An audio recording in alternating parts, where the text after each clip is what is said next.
Hello everyone, welcome to Hindi hub with Chetna. आपके अपने channel Hindi hub with Chetna में आप सभी का स्वागत है। तो आज मैं आपको ऐसी जगह ले जाने वाली हूँ जहाँ माँ गंगा का आशीर्वाद पल पल महसूस होता है, जहाँ हर शाम देवों की आरती उतारी जाती है और जहाँ मोक्ष और भक्ति की बयार बहती है। तो चलिए चलते हैं एक ऐसी जगह जहां हमें पल पल आशीर्वाद की अनुभूति होती है। जी हाँ, हमारा अगला पाठ है मल्हार, कक्षा 8 का पाठ 4, हरिद्वार।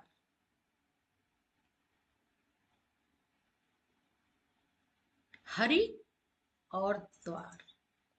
हरि भगवान का नाम है और द्वार मीन्स दरवाजा। जहां पर ऐसा द्वार जहां खोलने पर, जिस द्वार को खोलने पर हमें हरि के दर्शन होते हैं।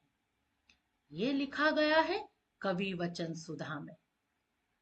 कवि वचन सुधा भारतेंदु हरिश्चंद्र की एक पत्रिका का नाम है, जिसके संपादक वे खुद ही थे। यह पाठ पत्र शैली में लिखा गया है 14 अक्टूबर सन 1871 ईस्वी में। यह है हरिद्वार का घाट जो आप देख पा रहे हैं।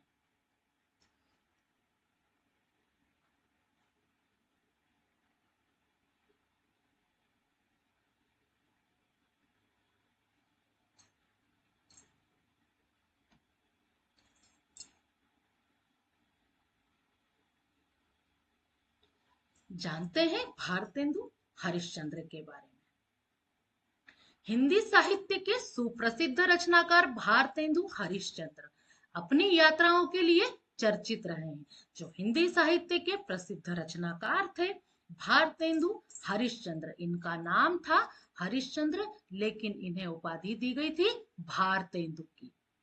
भारत का इंदु, इंदु मीन्स चंद्रमा, जो भारत में चंद्रमा के समान है। इन्होंने ये अपनी यात्राओं के लिए चर्चित हैं। इन्होंने अपने जीवन में कई यात्राएं की। यात्राएं मतलब एक स्थान से दूसरे स्थान पर भ्रमण किया, घूमने का कार्य किया, इसलिए ये बहुत प्रसिद्ध है। इन्होंने भारत के अनेक गांव और नगरों की यात्राएं की।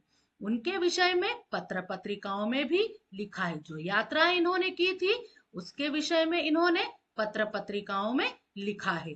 प्रकृति, इतिहास, संस्कृति और पुरातत्व का अध्ययन करने में यात्राओं से उन्हें बहुत सहायता मिली।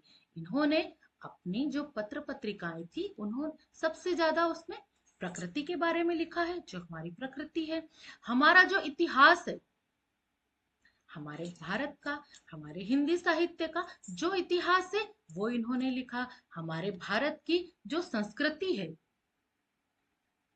जो हमें भारत से, हमारी जड़ों से जोड़ कर रखती है। पुरातत्व, प्राचीन वस्तुओं का अध्ययन करने में इन्होंने सबसे ज्यादा इन्हीं विषयों पर यात्रा की और इन्हीं विषयों पर लिखा है। वे मानते थे कि शिक्षा की पूर्ति पुस्तकों से ही नहीं बल्कि यात्राओं से भी होती है। उनका ऐसा मानना था कि शिक्षा यदि ग्रहण करनी है, बच्चों को ज्ञान देना है, हमें कोई ज्ञान लेना है, तो वो केवल पुस्तकों से ही नहीं बल्कि यात्राओं से भी ली जाती है। क्योंकि जो हम प्रत्यक्ष रूप से देखते हैं, जो हम अनुभव करते हैं, जो हम महसूस करते हैं, वह ज्ञान हमारे दिमाग में, हमारे मन मस्तिष्क में स्थायी रूप से रहता है। तो इनका ऐसा ही मानना था कि यात्राओं को भी ज्ञान के लिए शामिल किया जाना चाहिए। तो भारतेंदु हरिश्चंद्र 1871 में हरिद्वार की यात्रा पर गए थे। इस पॉइंट को आप याद रखेंगे। 1871 में इन्होंने हरिद्वार की यात्रा की थी। तो वे लिखते हैं, मेरा तो चित्त वहां जाते ही ऐसा प्रसन्न और निर्मल हुआ कि वर्णन के बाहर है। तो उन्होंने अपने पत्र में लिखा कि मेरा चित्त, चित्त मतलब मेरा मन और मस्तिष्क, वहां जाते ही, कहा जाते, हरिद्वार जाते ही प्रसन्न और निर्मल हो गया। इतना निर्मल हो गया कि वहां का जो वर्णन है मैं उसको कर नहीं पा रहा हूं, मैं समझ नहीं पा रहा हूं, मैं शुरुआत किससे करूं, मेरे वर्णन के वो बाहर है। तो हरिद्वार की प्रकृति, वहां के पर्वतों, पक्षियों, वृक्षों और कल कल बहती गंगा, वहां के घाटों, लोगों, दुकानों और गंगा घाट के मनोरम दृश्यों को देखकर वे अति आनंदित हुए। जब वो हरिद्वार की यात्रा पर गए तो उन्होंने वहां पर जो देखा, हरिद्वार की प्रकृति, वहां की प्रकृति कैसी है, वहां का मौसम कैसा है, वहां पर क्या क्या है, वहां के पर्वतों को देखा, वहां के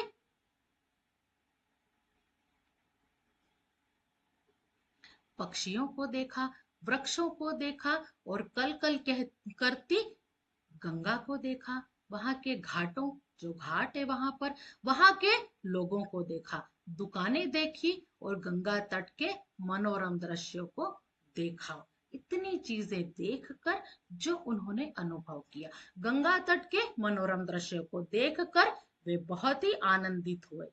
उन्होंने कवि वचन सुधा पत्रिका के संपादक के नाम पत्र लिखते हुए, कवि वचन सुधा, जैसे कि अभी मैंने आपको बताया कि ये जो कवि वचन सुधा है, सुधा पत्रिका के नाम, ये उनकी खुद की एक मासिक पत्रिका थी और वो खुद ही उसके संपादक थे। संपादक जो अखबार का संचालन करते हैं, उनके नाम पर उन्होंने वह पत्र लिखते हुए अपनी उसी हरिद्वार की यात्रा का रोचक वर्णन प्रस्तुत किया है। उस संपादक को पत्र लिखा उन्होंने और उस पत्र में उन्होंने अपनी हरिद्वार की जो यात्रा थी वो बड़ी ही रोचक, बड़ी ही इंटरेस्टिंग थी, उन्हें बहुत अच्छा लगा, वो उस यात्रा से प्रभावित हुए।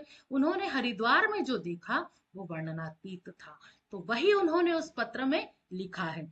इस पत्र में प्रयुक्त हिंदी का स्वरूप लगभग 150 वर्ष पुराना है। जो पत्र में हिंदी का स्वरूप डाला गया है वह कैसा था, 150 साल पुराना था। आइए शुरू करते हैं।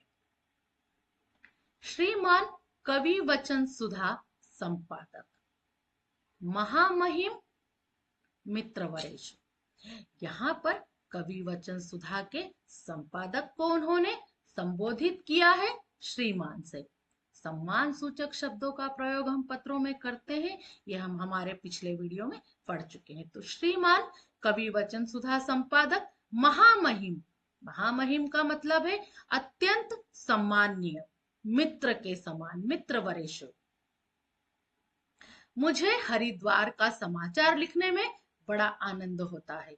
मैं उस पुण्य भूमि का वर्णन करता हूँ। वहां की भूमि कैसी है, पुण्य, पतित पाविनी है, जहां प्रवेश करने से ही मन शुद्ध हो जाता है। उनका ऐसा मानना है कि वहां पर मैंने हरिद्वार में जैसे ही प्रवेश किया मेरा मन शुद्ध हो गया।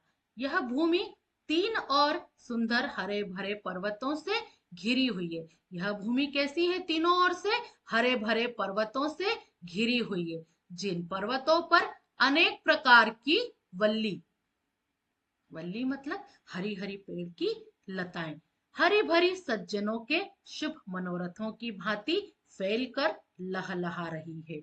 यहाँ पर जो लताएं हैं पेड़ों की, उसको सज्जन के समान बताया है। मनोरथ हमारे मन में जो कार्य चल रहे उनके भांति फैल कर ये लहरा रही है। और बड़े बड़े वृक्ष भी ऐसे खड़े हैं मानो एक पैर से खड़े तपस्या करते हैं। ये कहते हैं कि वहां जो बड़े पेड़ हैं वो भी इस प्रकार खड़े हैं जैसे मानो कोई तपस्या कर रहे हो। और साधुओं के भांति घाम, घाम का मतलब यहाँ पर होता है ओस, सॉरी, घाम का मतलब होता है धूप, ओस और वर्षा अपने ऊपर सहते हैं। वो वृक्ष कैसे हैं, धूप सहते हैं, ओस सहते हैं और बारिश अपने ऊपर सह लेते हैं। आहा, इनके जन्म भी धन्य है, जिनसे अर्थी विमुख जाते ही नहीं। जो हमारा मन है, इनके जो जन्म वहां पर हुए हैं, मीन्स वहां हरिद्वार में जो मैंने सारी चीजें देखी, जो पेड़ देखे, जो लताएं देखी, वो जिस प्रकार पेड़ खड़े थे, वो उनसे हमारा जो मन है थोड़ा सा भी विमुख होने का नहीं करता। वहां फल, फूल, गंध, छाया, पत्ते, छाल, बीज, लकड़ी और जड़, इतनी चीजें हैं। यह है हरिद्वार का घाट।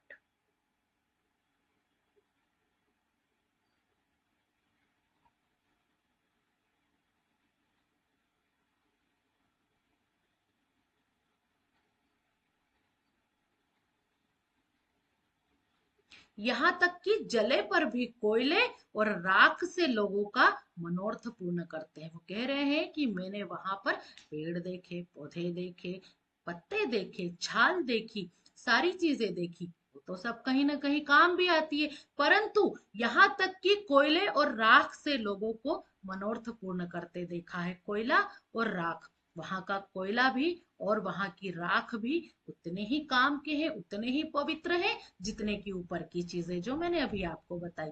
सज्जन ऐसे कि पत्थर मारने से फल देते हैं। वहां पर कहा है सज्जन, यहाँ पर पेड़ों को कहा है। यहाँ पर सज्जन पेड़ों को कहा है कि पेड़ भी इतने सज्जन हैं कि पत्थर मारते हैं फिर भी वो हमें फल देते हैं। इन वृक्षों पर अनेक रंग के पक्षी चहचहाते हैं और नगर के दुष्ट बधिकों से निडर होकर कल्लोल करते हैं। बधिकों का मतलब है यहाँ के जो दुष्ट है, जो हत्यारे हैं नगर के, वे उनसे भी निडर होकर कल्लोल करते हैं, शोर मचाते हैं। सो पक्षी भी ऐसे हैं यहाँ के कि जो दुश्मन है, जो हत्यारे, उनसे भी नहीं डरते और निडर होकर वो कल्लोल करते हैं, शोर करते हैं और चहचहाते हैं। वर्षा के कारण अब सब और हरियाली ही दिखाई पड़ती है, मानो हरे गलीचे की यात्रियों के विश्राम हेतु बिछायत बिछा दी है। वहां की हरियाली ऐसी दिखाई पड़ती है मानो हरा गलीचा। वहां की जो हरियाली की तुलना की है वो हरे गलीचे के समान की है। यात्री मीन्स यात्रियों के विश्राम हेतु मानो किसी ने बिछायत बिछा दी हो। एक और त्रिभुवन पावनी श्री गंगा जी की पवित्र धारा बहती है। वो कहते हैं कि एक और त्रिभुवन पावनी मीन्स तीनों भवन में, तीनों लोक में ऐसी पतित पावनी माँ गंगा की एक तरफ तो धार बह रही है जो राजा भागीरथ के उज्जवल कीर्ति की लता सी दिखाई पड़ती है। हम सभी जानते हैं कि माँ गंगा को धरती पर लाने का श्रेय जो जाता है वो भगीरथ को जाता है। तो वो जो थे वो कहाँ के थे, वो एक राजा थे और उनकी उज्जवल कीर्ति, उनकी जो महिमा है वो लता के समान हमें दिखाई देती है।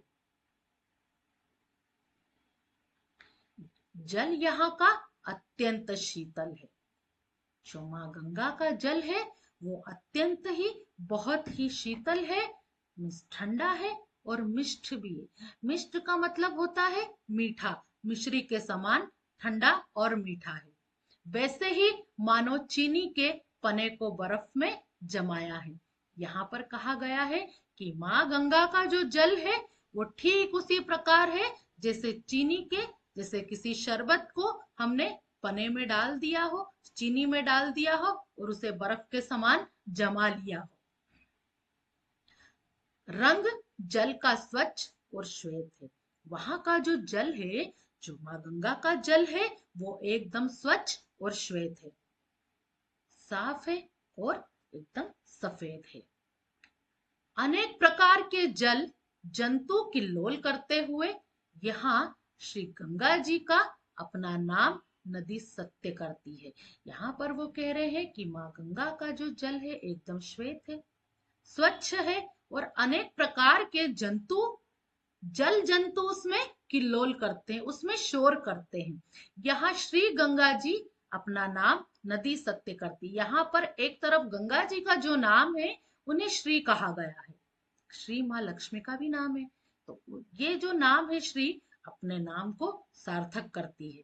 अर्थात जल के वेग का शब्द बहुत होता है और शीतल वायु नदी के उन पवित्र छोटे छोटे कणों को लेकर स्पर्श से ही पावन करता हुआ संचार करता है। अब यहाँ पर लेखक कहते हैं कि जो नदी का जल है, जो उसका वेग है, उसकी जो जाने की जो गति है वो अत्यंत ही तेज है। शीतल वायु जब उस नदी के जल में मिलती है और उसके जो छोटे छोटे कण हैं, जो जल के कण हैं, जब हमें स्पर्श होते हैं, जब वो हमें छूते हैं, तो हमें बड़ा ही पावन महसूस होता है। और उस जल के कण से हमें पूरे शरीर में हमें ऐसा लगता है कि हमारे जो शरीर की संचार है, जो गति है, अत्यंत ही तेज हो रही है। यहाँ पर श्री गंगा जी को दो धार हो गई, यहाँ पर गंगा की दो धार की गई है मीन्स हुई है। एक का नाम है नील धारा। माँ गंगा की दो धाराएं हैं, तो एक का नाम है नील धारा और दूसरी का नाम है श्री गंगा जी। एक की जो धारा है वो उसका नाम है नील धारा, और जो दूसरी धारा है वो गंगा जी के श्री गंगा जी के नाम से ही प्रसिद्ध है। इन दोनों धारों के बीच में एक सुंदर नीचा पर्वत है। जो नदी की दो धारा है, इन दोनों धाराओं के बीच में एक सुंदर पर्वत है। वह नील धारा के तट पर एक छोटा सा सुंदर और चुटीला पर्वत है। चुटीले का मतलब होता है तीक्ष्ण। इस प्रकार एक पर्वत बना हुआ है। वो छोटा सा पर्वत है परंतु बड़ा ही सुंदर और चुटीला है। उसके शीर्ष पर चंडिका देवी की मूर्ति है। जो उसका शीर्ष है, यहाँ पर एक चंडिका देवी की मूर्ति है। यहाँ हर की पेड़ी नामक एक पक्का घाट है। अब यहाँ पर क्या बताया गया है कि वहां पर उन्होंने हरिद्वार में कौन कौन सी चीज देखी उस घाट पर, उसका वर्णन किया है। तो यहाँ पर हरि की पेड़ी नामक एक पक्का घाट है। हर की पेड़ी, यहाँ पर लोग स्नान करते हैं। विशेष आश्चर्य का विषय यह है कि यहाँ केवल गंगा जी ही देवता है। उन्होंने कहा है कि जो हरिद्वार है वहां पर जो विशेष देवता है वो केवल माँ गंगा ही है, वहां पर दूसरा देवता कोई नहीं। ये तो वैरागियों ने मठ मंदिर कई बना लिए हैं। यहाँ पर जो वैरागी है, जो मठ बनाए, जो साधु है, उन लोगों ने मठ मतलब अपनी धर्मशाला और अपने मंदिर खुद बना लिए हैं। कई तरह के मंदिर साधुओं ने वहां पर बना लिए हैं। लेकिन सबसे बड़ी बात है कि वहां पर केवल माँ गंगा ही देवता है। श्री गंगा जी का पाठ भी बहुत छोटा है पर वेग बड़ा है। अब वो कह रहे हैं कि माँ गंगा जी का जो पाठ है, मीन्स जो चौड़ाई है, वो है तो कम लेकिन उसका वेग कैसा है, बहुत बड़ा वेग। मीन्स गति, वो बड़ी ही गति से बहती जाती है। और उसका जो शीतल पावन जल है अत्यंत ही मिश्री के समान मीठा और ठंडक देने वाला है। तट पर राजाओं की धर्मशाला यात्रियों के उतरने के हेतु बनी हुई है, और दुकानें भी बनी है, पर रात को वे दुकानें बंद रहती है। यह ऐसा निर्मल तीर्थ है, निर्मल मीन्स स्वच्छ, जहां पर कोई गंदगी ना हो। जो राजाओं की धर्मशाला है वो यात्रियों के रुकने हेतु है। दुकानें रात में बंद हो जाती है, और ऐसा निर्मल तीर्थ है कि इच्छा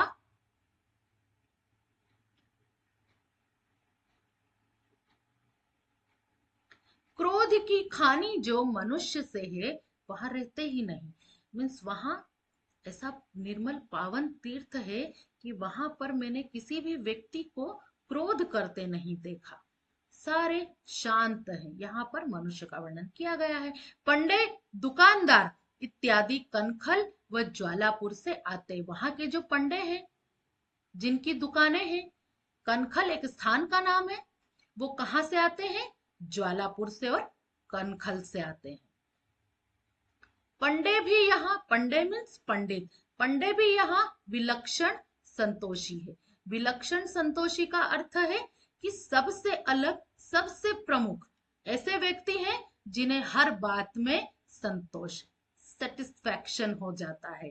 एक पैसे को लाख करके ही मानते हैं। मीन्स किसी ने यदि उन्हें एक पैसा दिया है तो वे उसे 1 लाख के बराबर समझते हैं। इस क्षेत्र में 5 मुख्य तीर्थ हैं। जो हरिद्वार है वहां पर 5 मुख्य तीर्थ बताए गए हैं। पहला तो हरिद्वार खुद एक पावन भूमि है, कुशावर्त, नीलधारा, बिल्व पर्वत और कनखल, ये वहां के 5 प्रसिद्ध तीर्थ और मुख्य स्थान है। हरिद्वार तो हरि की पेड़ी पर नहाते हैं। जो हरिद्वार है वहां पर हर की पेड़ी बनी हुई है और लोग वहां पर नहाते हैं, वो नहाने का स्थान है। कुशावर्त भी उसी के पास है। कुशावर्त क्या है? नील धारा, वही दूसरी धारा कुशावर्त। बिल्व पर्वत भी पास ही है। एक सुहाना पर्वत है। जो बिल्व पर्वत है एक बड़ा ही सुहाना और सुंदर पर्वत है, जिस पर बिल्वेश्वर महादेव की मूर्ति है। उस बिल्व पर्वत पर बिल्वेश्वर महादेव की मूर्ति बनी है। और कनखल तीर्थ इधर ही है। जो कनखल है वो तीर्थ स्थान है, वह भी इधर ही पाया जाता है। यह कनकल तीर्थ बड़ा उत्तम तीर्थ माना गया है।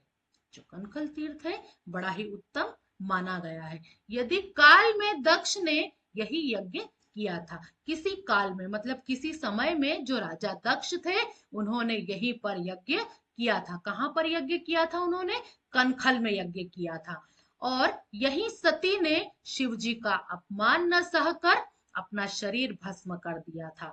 तो ये जो कनखल है ये दो नामों से, दो बातों से जाना जाता है। पहला तो ये तीर्थ है, यहाँ पर राजा दक्ष ने यज्ञ किया था। और उसी स्थान पर जो शिव जी की अर्धांगिनी है, पत्नी है, माँ सती, माँ पार्वती, उन्होंने जब शिव जी का अपमान हो रहा था उसे सहन न करते हुए, जब उनका अपमान हुआ तो उनसे सहन नहीं हुआ और उन्होंने अपना शरीर उसी स्थान पर भस्म कर दिया था। तो कनखल इसीलिए जाना जाता है। यहाँ कुछ छोटे छोटे घर भी बने हैं। और भारामल जय कृष्णदास खत्री यहाँ के प्रसिद्ध धनिक है। तो उस क्षेत्र में वहां पर जो धनिक है उनका नाम है भारामल जय कृष्ण खत्री। उनका भी वर्णन यहाँ पर किया है। हरिद्वार में यह बखेड़ा कुछ नहीं है और शुद्ध निर्मल साधुओं के सेवन योग्य तीर्थ है। यहाँ पर हरिद्वार में किसी भी प्रकार का बखेड़ा मतलब कोई भी तरह की कोई परेशानी नहीं है, कोई बाहरी आडंबर नहीं है। यह तो केवल शुद्ध निर्मल साधुओं के सेवन योग्य तीर्थ है। ये कैसा है? एकदम शुद्ध निर्मल साधुओं के सेवन योग्य। वहां के जो साधु है वो कैसे हैं? एकदम निर्मल है, स्वच्छ है और मन से साफ है। वही तीर्थ है। मेरा तो चित्त वहां जाते ही ऐसा प्रसन्न और निर्मल हुआ कि वर्णन के बाहर है। फिर से वो यही बात कह रहे हैं कि जब मैं हरिद्वार पहुंचा तो मुझे कुछ सूझा नहीं कि मैं क्या करूं। मेरा मन, मेरा मस्तिष्क कहीं और चला गया था।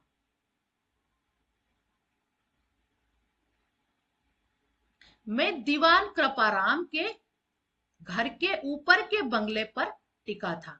अब वो जहां पर रुके थे वो दीवान कृपाराम के घर के ऊपर वाले बंगले पर टिका हुआ था। वो वहां दीवान कृपाराम के घर के बाहर, घर के पास रुके थे।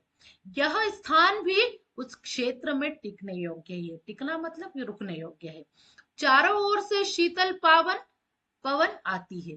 वो बता रहे हैं कि मैं जहां पर रुका था कृपाराम के घर, वो घर ऐसा है कि वहां पर चारों ओर से निर्मल और शीतल पवन आती रहती है। यहाँ रात्रि को ग्रहण हुआ। वो जहां रुके थे, जिस दिन रुके थे वहां पर रात में ग्रहण लगा।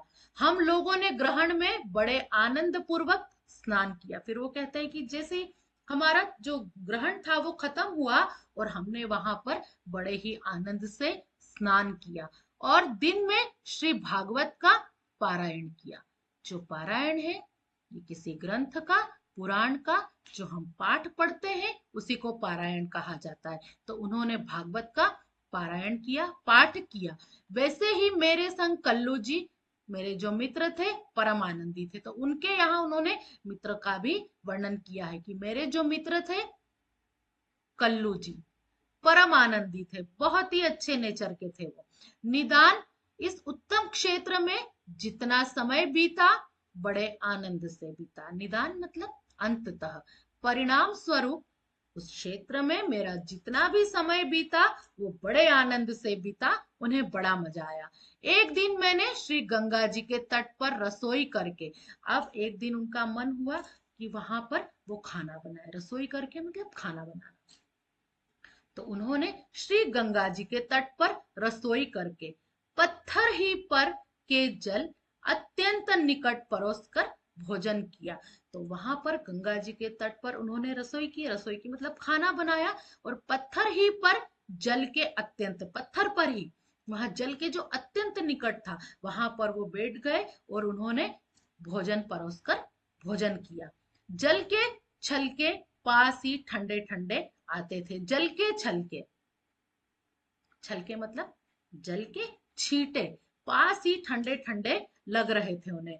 उस समय के पत्थर पर का भोजन सुख देने की, सुख सोने की थाल, उस समय के पत्थर पर का भोजन, जब उन्होंने पत्थर पर भोजन वहां पर बनाने की व्यवस्था की, उसे ग्रहण किया, तब वो कह रहे हैं कि वहां का जो भोजन था सुख सोने की थाल के भोजन से कहीं बढ़ के था। मतलब वो भोजन ऐसा था कि मुझे कोई सोने की थाल में भी खाना दे, उससे भी बढ़कर वो मुझे सुख दे रहा था। ऐसा था वो प्रकृति के निकट बैठकर आत्मविश्वास के साथ किया गया भोजन। उन्हें वहां पर बहुत ही संतोष लग रहा था। चित्त में बारंबार ज्ञान, चित्त में मस्तिष्क में, मन में, तो बार बार, अनेक बार, बार बार उन्हें ज्ञान, वैराग्य और भक्ति का उदय होता था। बार बार, जैसे कि हमारा पाठ है हरिद्वार, अभी हमने जितना भी पढ़ा, इसको पढ़ के हमारे मन में भी एक आध्यात्म की अनुभूति होती है। ऐसा लग रहा है मुझे पढ़ने पर मानो मैं वहां का साक्षात्कार, साक्षात वर्णन कर रही हूँ, दर्शन कर रही हूँ और फिर आपको बता रही हूँ देखकर। तो ये होता है आध्यात्म, जो हमें ईश्वर से जोड़े। वैराग्य और भक्ति का उदय होता है। तो बार बार कह रहे थे कि मेरे दिमाग में वही बात आ रही थी कि मैं वैराग्य और भक्ति का मेरे मन में बार बार उदय हो रहा था। झगड़े लड़ाई का कहीं पर नाम नहीं था। यहाँ और भी कई वस्तु अच्छी बनती है, जैसे कि जनेऊ, यहाँ का महीन और उज्जवल बनता है जनेऊ। जनेऊ एक संस्कार होता है जो बच्चों को, जो धागे के समान होता है और पहनाया जाता है, एक संस्कार का नाम है यहाँ। तो वहां पर वो जनेऊ भी बनती है जो बड़ी महीन, मुलायम और उज्जवल है। यहाँ की कुशा, कुशा एक घास है, एक तरह की जो पवित्र घास होती है, जिसको हम पूजा में उपयोग में लाते हैं। तो वो जो घास है वहां की बड़ी विलक्षण होती है, जिसमें से दालचीनी, जावित्री इत्यादि की अच्छी सुगंध आती है। तो वो यहाँ पर कह रहे हैं कि जो कुशा है, वो कुशा भी बड़ी विलक्षण, मतलब बड़ी अजीब सी होती है। वो जो कुशा थी उसमें उन्हें, जो यहाँ पर जो दो मसालों के नाम दिए गए हैं, दालचीनी और जावित्री, तो उस कुशा में से उन्हें दालचीनी की और जावित्री की सुगंध आ रही थी। वो कुशा जो होती है हम पूजा में उपयोग में लाते हैं, तो उन्हें वहां पर दालचीनी और जावित्री की खुशबू उस कुशा से आ रही थी। मानो यह प्रत्यक्ष प्रकट होता है कि यह ऐसी पुण्य भूमि है कि यहाँ की घास भी सुगंधमय है। अब वो कह रहे हैं कि यहाँ पर मैंने जब सारी चीजें, कुशा को उन्होंने प्रत्यक्ष देखा, तो उन्हें ऐसा अनुभव हुआ।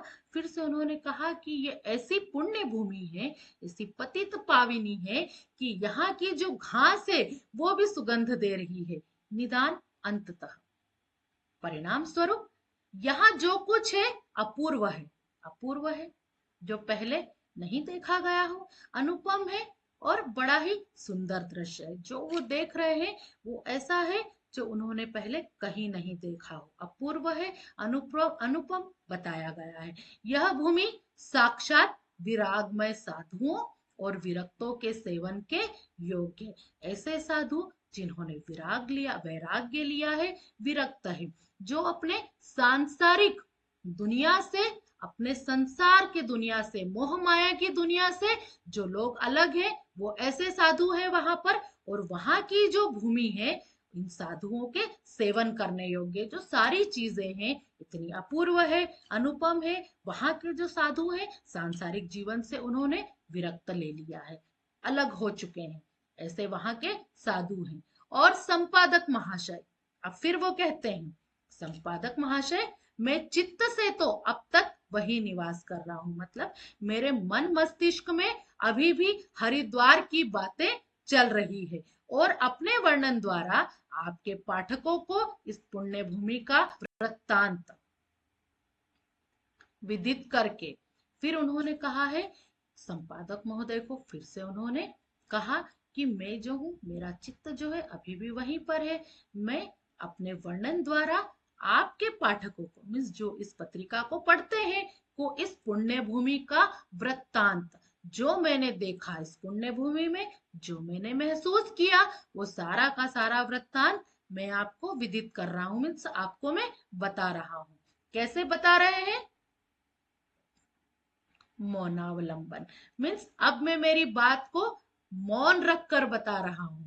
अब मेरे पास बोलने के लिए भी कोई शब्द नहीं है, लेकिन मैं चाहता हूं कि जो मैंने वर्णन किया वो पूरा का पूरा वृत्तांत आपके पाठक इस पुण्य भूमि के बारे में पढ़े।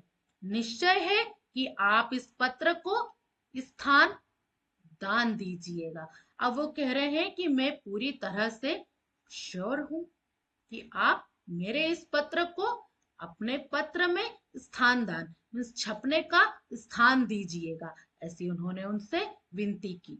यहाँ पर लिखा है, आपका मित्र यात्री भारतेंदु हरिश्चंद्र। यह है हमारा गंगा घाट।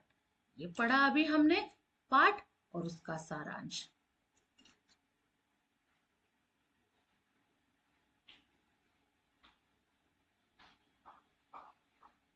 आइए जानते हैं इसकी बाकी की एक्टिविटीज। लेखक से परिचय। निज भाषा उन्नति अहे, सब उन्नति को मूल। हमारी जो भाषा है उसी से हमारी उन्नति होती है। जो हम बोल रहे हैं, जिस भाषा में हम बात कर रहे हैं, वो हमारी खुद की है। हम हमारी बात को कितनी अच्छी तरह से कह पाते हैं, वही उन्नति का मूल उद्देश्य है। का उद्घोष करने वाले भारतेंदु हरिश्चंद्र ने कविता, नाटक, निबंध और यात्रा वृत्तांत आदि अनेक विधाओं में लिखा और लेखन कार्य किया। मतलब भारतेंदु हरिश्चंद्र ने कविताएं लिखी है, नाटक लिखे हैं, निबंध लिखे हैं, यात्रा वृत्तांत लिखे हैं, अनेक विधाओं में लिखने का कार्य इन्होंने किया है। उन्होंने कवि वचन सुधा, हरिश्चंद्र मैगजीन, हरिश्चंद्र चंद्रिका और स्त्रियों के लिए बालाबोधिनी पत्रिकाएं प्रकाशित किए। स्त्रियों के लिए जो पत्रिका थी वो बालाबोधिनी थी, और बाकी की कवि वचन सुधा जो हम पढ़ रहे हैं, ये पत्र उसी में लिखा गया है, प्रकाशित की। इनकी रचनाओं में समाज सुधार, राष्ट्र प्रेम, अंग्रेजी शासन का विरोध, इनकी जो कविताएं थी उसमें हमने समाज सुधार की बातें मिलती है, राष्ट्र प्रेम की बातें मिलती है, और अंग्रेजी शासन का इन्होंने खुल के विरोध किया है। स्वाधीनता की भावना, स्वतंत्रता की भावना के स्वर सुनाई देते हैं। इन्हें आधुनिक हिंदी साहित्य का जनक माना जाता है। आधुनिक हिंदी साहित्य का जनक।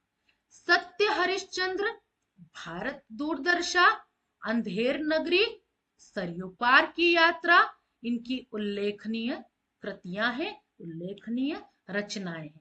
कौन कौन सी बड़ी ही प्रसिद्ध रचनाएं हैं, मैंने कहीं ना कहीं इन्हें पढ़ी है, इसके बारे में बता नहीं पा रही हूँ, लेकिन मैंने जरूर पढ़ी है। सत्य हरिश्चंद्र, भारत दूरदर्शन, अंधेर नगरी, सरयू पार की यात्रा, इनकी बड़ी ही अच्छी कृतियां हैं। आइए जानते हैं पाठ से। जैसे कि पहले भी बताया था कि एक प्रश्न के दो उत्तर हो सकते हैं। सज्जन ऐसे कि पत्थर मारने से फल देते हैं का क्या अर्थ है? लेखक के अनुसार सज्जन, जैसे कि मैंने आपको बताया कि वहां पर पेड़ों की तुलना सज्जन व्यक्तियों से की गई है। लेखक के अनुसार सज्जन लोग बिना पूछे स्वादिष्ट रसीले फल देते हैं? बिल्कुल भी नहीं। लेखक फलदार वृक्षों की उदारता को मानवीय रूप में व्यक्त कर रहे हैं। लेखक का मानना था कि हरिद्वार के सभी दुकानदार बहुत सज्जन थे, लेखक को पत्थर मारकर पके हुए फल तोड़कर खाना पसंद था। तो यहाँ पर जो इसका सही उत्तर है, लेखक फलदार वृक्षों की उदारता को मानवीय रूप में व्यक्त कर रहे हैं। तो यही इसका सही आंसर होगा। वैराग्य और भक्ति का उदय होता था, इस कथन से लेखक का कौन सा भाव प्रकट होता है? शारीरिक थकान, मानसिक बेचैनी, आर्थिक संतोष और मानसिक विकास, मानसिक शांति और आध्यात्मिक अनुभव, सामाजिक सद्भाव और पारिवारिक प्रेम। तो यहाँ पर जो इसका सही आंसर होगा, मानसिक शांति और आध्यात्मिक अनुभव। अभी हमने पाठ पढ़ा, पाठ पढ़ने पर हमें आध्यात्म की अनुभूति हुई। ऐसा लगा मानो हम साक्षात उस चीजों को, उन वहां की जगहों को देख रहे हैं। पत्थर पर का भोजन का सुख देने की थाल से बढ़कर था। जब लेखक ने वहां पर पत्थर के पास का भोजन किया, वहां पर प्रकृति में खुले में उन्होंने भोजन बनाकर परोसकर खाया, तो इस वाक्य का सर्वाधिक उपयुक्त निष्कर्ष क्या है? संतुष्टि में सुख होता है। सुखी लोग पत्थर पर भोजन करते हैं। लेखक के पास सोने की थाली नहीं थी। पत्थर पर रखा भोजन अधिक स्वादिष्ट होता है। तो यहाँ पर इसका जो सही आंसर है, संतुष्टि में ही सुख होता है। एक दिन मैंने श्री गंगा जी के तट पर रसोई करके पत्थर ही पर के जल के अत्यंत निकट परोसकर भोजन किया। यह प्रसंग किस मूल्य को बढ़ावा देता है? उन्होंने कहा कि एक बार उन्होंने श्री गंगा जी के तट पर रसोई करके मीन्स खाना बनाया और वहीं बैठकर, निकट में पास बैठकर परोसकर उन्होंने वो भोजन किया। तो ये किस मूल्य को बढ़ावा दे रहा है? अंधविश्वास, मानवता और देश प्रेम, सादगी और आत्मनिर्भरता, स्वच्छता और प्रकृति प्रेम। तो यहाँ पर जो इसका सही आंसर होगा, सादगी और आत्मनिर्भरता। लेखक का हरिद्वार अनुभव मुख्यतः किस प्रकार का था? लेखक ने अभी हमें अपने अनुभव एक पत्र के माध्यम से शेयर किए, हमें भी बहुत अच्छी अनुभूति हुई। अब वो पूछ रहे हैं कि यहाँ पर किस चीज का अनुभव लेखक को हुआ? राजनीतिक, आध्यात्मिक, सामाजिक और प्राकृतिक। तो यहाँ पर लेखक को आध्यात्म का अनुभव हुआ। पत्र की भाषा का एक मुख्य लक्षण क्या है? कठिन शब्दों का प्रयोग, बोझिलता, मुहावरों का अधिक प्रयोग, सरल और चित्रात्मकता, जटिलता और संक्षिप्तता। तो यहाँ पर वैसे तो पत्र में हम चित्र नहीं लिखते, लेकिन चूंकि ये पाठ हमारा पत्र शैली में है और अभी हमने देखा कि यहाँ पर कई अलग अलग तरह के हमें चित्र दिखे, तो सही आंसर होगा सरलता और चित्रात्मकता। हो सकता है कि आपके समूह के साथियों ने अलग अलग उत्तर चुने हो। अपने मित्रों के साथ चर्चा कीजिए कि आपने यही उत्तर क्यों चुने। आइए मिलकर मिलान करें।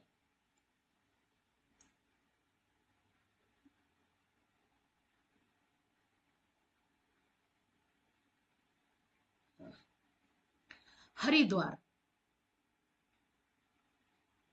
हरिद्वार क्या है?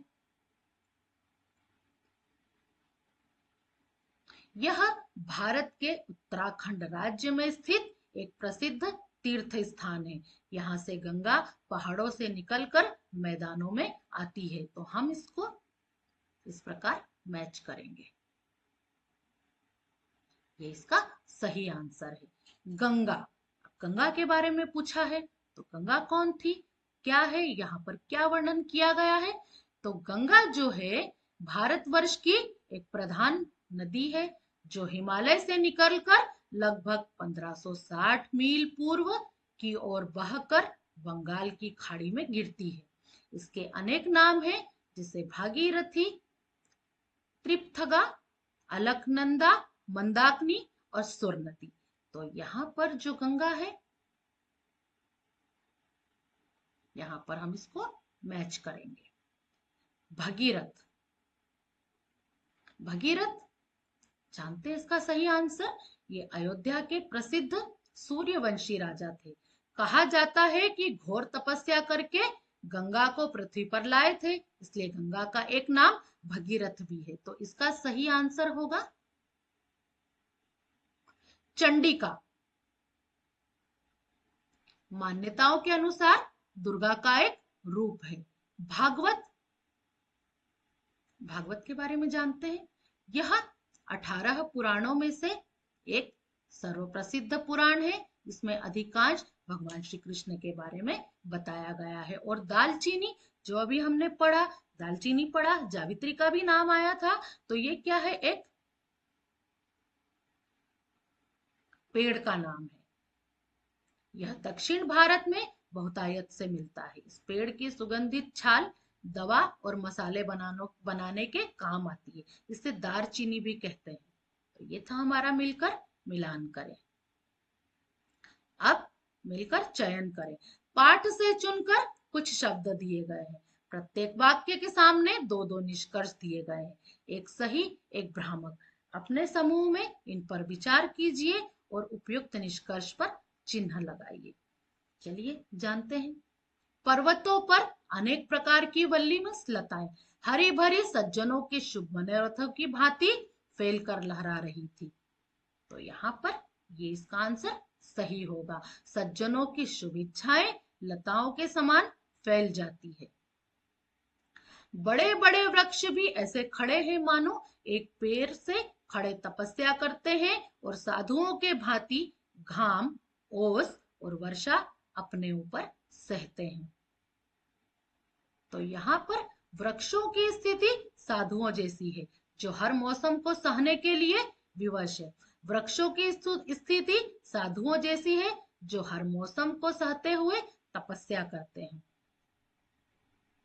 विवशता से तो कोई काम होता ही नहीं। तो यहाँ पर जो सही आंसर है वो ये होगा, साधुओं के जैसी है, जो हर मौसम को सहते हुए तपस्या करते हैं। इन वृक्षों पर अनेक रंग के पक्षी चहचहाते हैं और नगर के दुष्ट बधिकों से निडर होकर कल्लोल करते हैं। तो ये इसका सही आंसर होगा। यहाँ के पक्षी प्रकृति में सुरक्षित महसूस करते हैं, इसलिए वे निडर होकर कल्लोल करते हैं। यहाँ का अत्यंत शीतल है और मिष्ट भी, वैसा ही मानो चीनी के पने को बर्फ में जमाया है। तो यहाँ पर गंगा जल की ठंडक और मिठास का अनुभव बहुत मनोहारी है। गंगा जल की शीतलता और मिठास से शक्कर और बर्फ बनाई जा रही है। तो ये वाला जो इसका आंसर है एकदम सही होगा। एक दिन मैंने श्री गंगा जी के तट पर रसोई करके पत्थर ही पर के जल के अत्यंत निकट परोसकर भोजन किया। तो यहाँ पर लेखक ने गंगा के समीप बैठकर भोजन किया, जिससे उनकी प्रकृति से निकटता झलकती है। तो ये वाला आंसर इसका सेकंड वाला बिल्कुल सही होगा। निश्चय है कि आप इस पत्र को स्थान दान दीजिएगा। स्थान दान देना, लेखक चाहता है कि पत्र को महत्व देकर कहीं स्थान दिया जाए, यानी इसे पढ़ा जाए और संजोया जाए। तो ये इसका बिल्कुल सही आंसर होगा।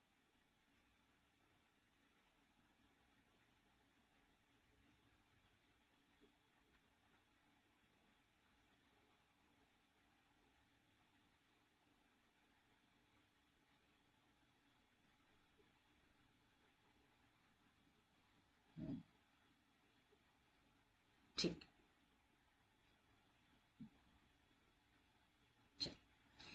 यहाँ पर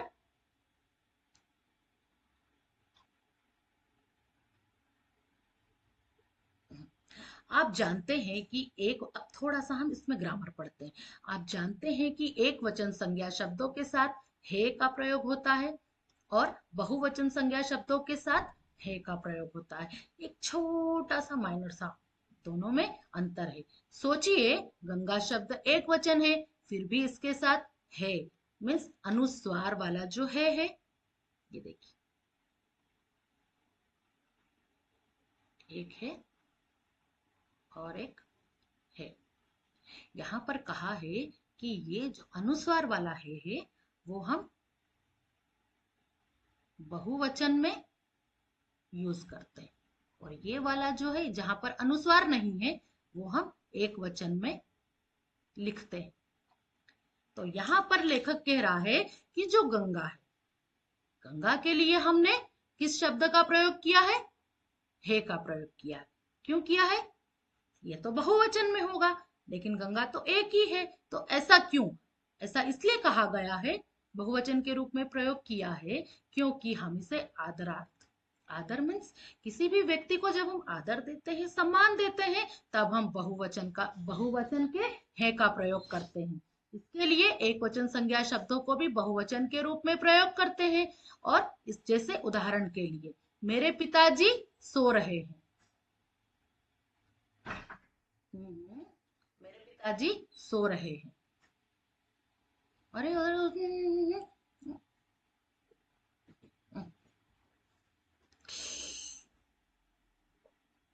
चलिए जानते हैं।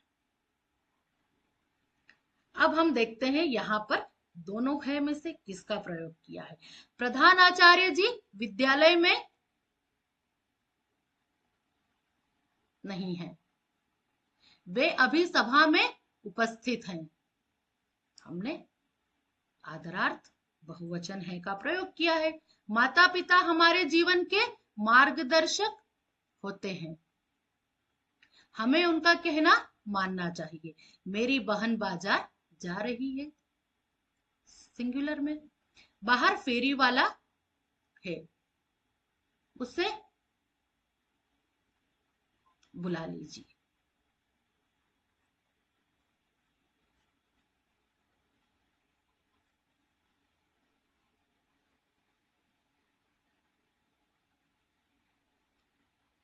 डाकिया जी आए हैं, बहुवचन।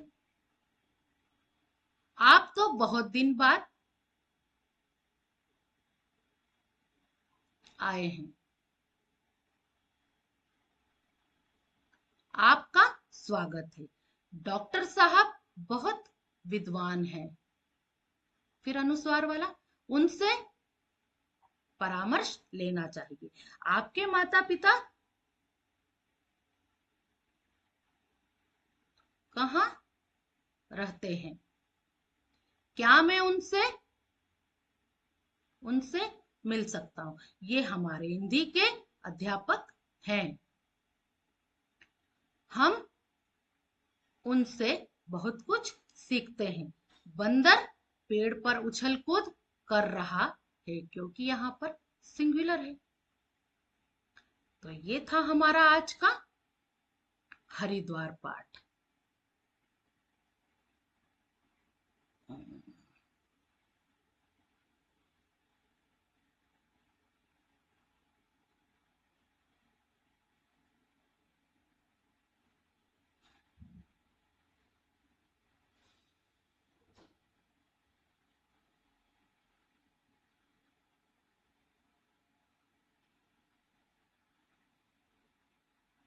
चलिए, तो बाकी की जो एक्टिविटी है वो हम दूसरे वीडियो में समझते हैं।